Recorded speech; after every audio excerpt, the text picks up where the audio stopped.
মালিক জিজ্ঞাসা করে প্রতিদিন, বান্দা কি কারণে আমাকে ছেড়ে দিলা? হ্যাঁ, রাত 12টা বাজে তুমি ঘুমায় গেলা, মা ঘুমায় গেল, বাপ ঘুমায় গেল, বিবিও ঘুমায় গেছে, পাড়া পড়শি ঘুমায় গেছে। আল্লাহ বলেন আমি তো ঘুমাই নাই। বান্দা আমিও তো ঘুমাই নাই, সারাদিনে আমিও তো জগৎটা পরিচালনা করছি, তবুও তো আমার কোনো ক্লান্তি নাই, আমি তো ঘুমাই নাই। কেন ঘুমাই নাই জানো বান্দা? রাতের 2টা বাজে যদি তোমার পেশাব করতে হয়, রাতের 3টা বাজে যদি তোমার দরজা খুলতে হয়, তখন যদি তোমাকে উঠতে হয়, আর আমি যদি ঘুমায় যাই বান্দা, তোমারে চোখ মেলে দিবে কে?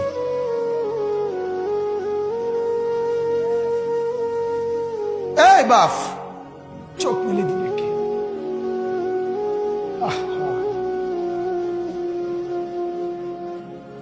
আল্লাহ আমাদেরকে মাফ করে। কোরআনুল কারীমের মধ্যে আল্লাহ তাআলা বলছে ওয়াহুয়াল্লাযী ইয়াতাওয়াফফাকুম বিল-লাইল।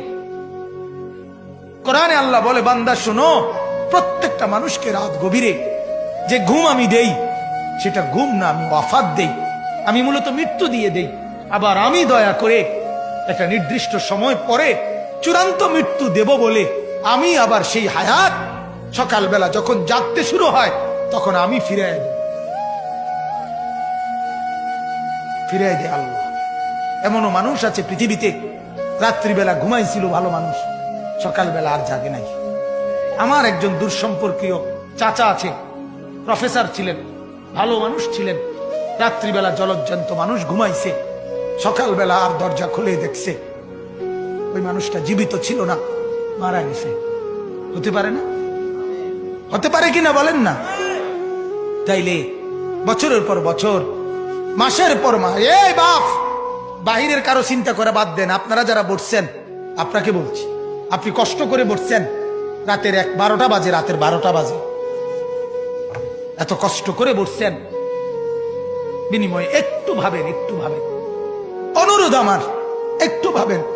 আজ মাঝে মাঝে মন চায় আল্লাহর বান্দা মুসলমানদেরকে বুকে জড়ায় ধরে কাঁদি যে বাপ কেন এত ভুল করছেন, আল্লাহকে কেন এত নারাজ করছেন? যার বিবি বেপর্দা, আপনি আল্লাহকে কত পরিমাণ নারাজ করাচ্ছেন।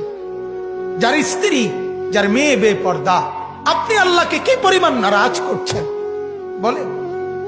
এক কুকুর মরলে, লাশ ফেলে রাখলে যেই দুর্গন্ধ ছড়ায়, সেই দুর্গন্ধে অল্প কিছু মানুষের কষ্ট হয় কিছুক্ষণ, কিন্তু এক নারী বেপর্দা হাঁটলে যে যুবকগুলোর চরিত্র নষ্ট হয়, সেই নারী এক মরা লাশওয়ালা কুত্তার চাইতে বেশি দুর্গন্ধ ছড়ায়। কুকুরের দুর্গন্ধ এত বেশি ছড়ায় না, বেপর্দা নারীর দুর্গন্ধ যে পরিমাণ ছড়ায়। সে তো শত শত যুবক তার চরিত্র শেষ করে দিছে। এই সিনেমার নায়িকা নর্তকীরা উলঙ্গ আর ছবি আর বিবস্ত্র ছবি আর নাচ গানের এই ফুর্তি দেখিয়ে এরা হাজারো যুবকের চরিত্র গঠন করে না নষ্ট করে? কথা বলেন না কেন?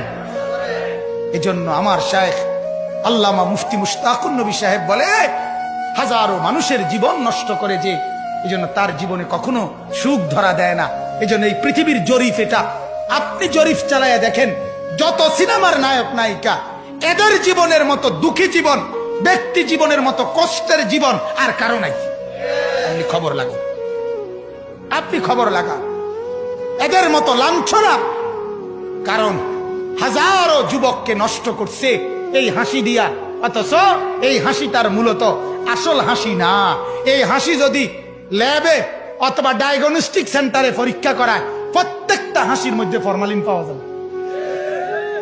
কি পাওয়া যাবে? Formalin, formalin.